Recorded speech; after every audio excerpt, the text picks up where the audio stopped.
12 principles connected with the process of forgiveness kind of quickly in 10 minutes, and then we'll do our practice, okay? Here are the principles. First, understanding what it is and what it's not. And that was a little bit of what I elucidated earlier, that it's not condoning, and it's not a papering over, and it's not for the other person, and so forth. So there's an education.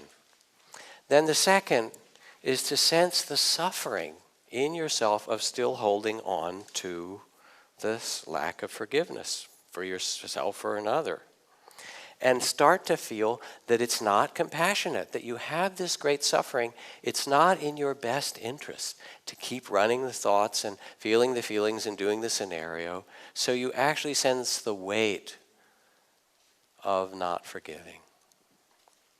Third, you reflect on the benefits of a loving heart. And there are literal trainings and reflections. Your dreams become sweeter, you waken more easily, men and women will love you, angels and devas will love you. If you lose things, they'll be returned, it says. I don't know, as you go and love. People will welcome you everywhere when you're forgiving and loving. Your thoughts become pleasant. Animals will sense this and love you. And elephants will bow as you go by, it says. I don't know, you can try it in the zoo, right? Your babies are happy in the womb and as you grow up. And you recite these things and you look at what are the benefits of a loving heart. That's 3. Number 4, you discover in the sense of identity that it is not necessary to be loyal to your suffering. This is a big one, ladies and gentlemen, that we're so loyal to our suffering. What happened to me? The trauma, the betrayal. I mean, okay, it happened. It was horrible, and you may need to do healing. But is that what defines you? Live in joy, says the Buddha. This is his instruction. Live in joy and love even among those who hate. Live in joy and health even among the afflicted. Live in joy and peace even among the troubled. These are instructions, and then he tells you how to do it. So you release, you look at the Dalai Lama, who has the weight of the oppression in Tibet and the loss of the culture, and yet he's also a very happy, joyful person. He said they've taken so much. They've destroyed temples, burned our texts, disrobed our monks and nuns, limited our culture and destroyed it in so many ways. Why should I also let them take my joy and peace of mind? Albert Camus put it, he spoke of joy as being a moral obligation. He said there's so much suffering in the world, yes, but if that's all that there was to humanity, it would be hopeless. Joy, too, is a moral obligation of humanity. So we understand that being loyal to your suffering is not who you are and not helpful. That's 4. 5, understanding that it's a process that you go through and you do forgiveness over and over and over again, and finally you get to some place where forgiveness is possible. A man wrote to the IRS, "I haven't been able to sleep knowing that I cheated on my taxes. Since I failed to fully disclose my earnings last year on my return, I've enclosed a bank check for $2,000. If I still can't sleep, I'll send the rest." That's how it works, step by step, right? It's a training, it's a process, layer by layer. That's how the psyche and the body work. 6, you have to set your intention. And there's a whole complex and profound teaching in Buddhist psychology about the power of both short-term and long-term intention. But when you set your intention, it sets the compass of your heart and your psyche in a direction, and then you meet all the obstacles, and you can, by having that intention, you can work, those obstacles become workable because you know where you're going. Whether it's in a business or a relationship or a love affair or a creative activity or in the work of the heart, to set the intention is really important and powerful. 7, you then need to learn the inner and outer forms of forgiveness. And we'll do an inner practice shortly of these 3 directions of forgiveness. And the Buddhist world is full of outer forms of the practice of pavarana and certain kinds of confession and making amends and so forth. All these that are part of it, that not only do you need to know that it is a practice, but you actually learn the practices and forms. And there's ritual outer forms and then inner practices. 8. Inner technology requires that you start the easiest way.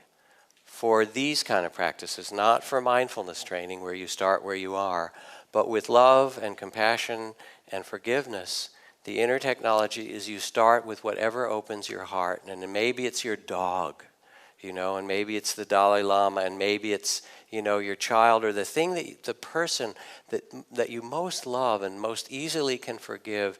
And when that's open, then you bring in neutral, somebody that's a little more difficult. And only when the heart's way open do you then say, all right, let me take something difficult. And what happens is you take the thing that's difficult and your heart closes and shrivels and says, I hate them, I'm never going to forgive them. And then you sit there with the suffering of that. There you are with your heart open and gushy and loving your dog and your child and your partner and all those things. And then your heart turns into this walnut. It's really hard. And you go, well, I'm never going to love that person, but this is too painful. Okay, I'll forgive you just a little bit, because the technology itself, step by step, begins to teach you what it means to live with an open heart. So you start with what's easy. That's 8. 9, you must be willing to grieve. And grief has, as Elizabeth Kubler-Ross spelled out, bargaining. I wish it didn't happen. Is there some other way? Why didn't I? Loss, fear, anger. And the poet Rumi says, don't reject your grief and loneliness. Let it season you like few ingredients can. So there comes a kind of trust, and I see it when I work with people over weeks and months and years, that things that are difficult become digested and workable and transformed in us. So you have to be willing to go through the process in some honorable way, as I'm sure Nelson Mandela did. He describes it. He was outraged and angry and hurt and grieving and all the things that anyone would feel. 9, be willing to grieve and let go. 10, forgiveness includes all the dimensions of our life, the foundations of mindfulness. Some of the trauma is held in the body, and there's all kinds of trauma practice that you can do to release what's carried in the body. Eduardo Galeano says, science says the body is a machine. The church says the body is sin. The marketplace says the body is good business. The body says, I am a fiesta.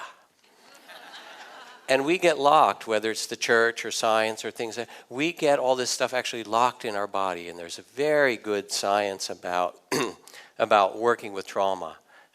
That's a part of forgiveness for some of us. And if you want to read Peter Levine's Waking the Tiger, the somatic experience is a very intelligent approach to bodily held trauma, fight, flight, and freeze, and how it gets released.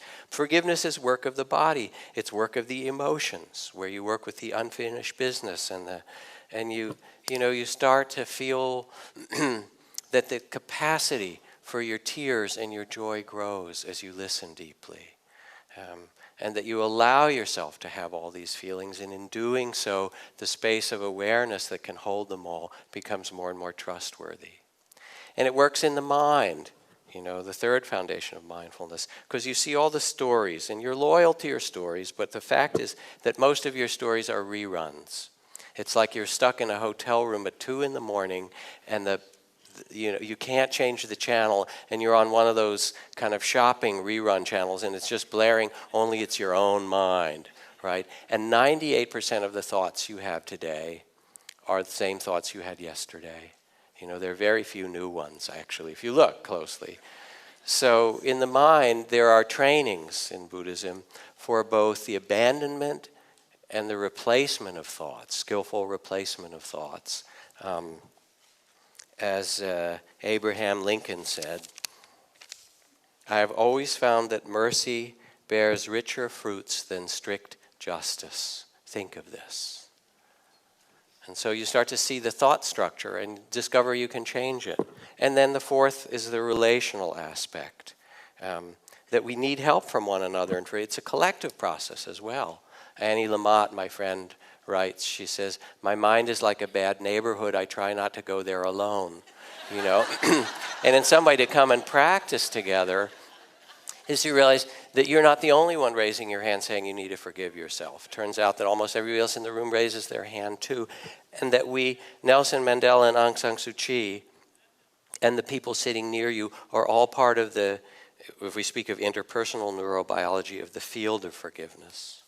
The last two, I'm going on, is the shift of identity.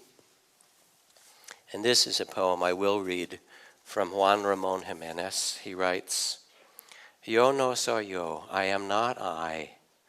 I am this one walking beside me whom I do not see, whom at times I manage to visit and at other times I forget.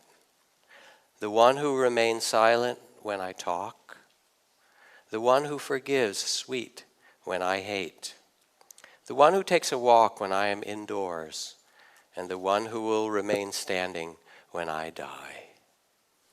There is in us an undying capacity for love and freedom that is untouched by what happens to you.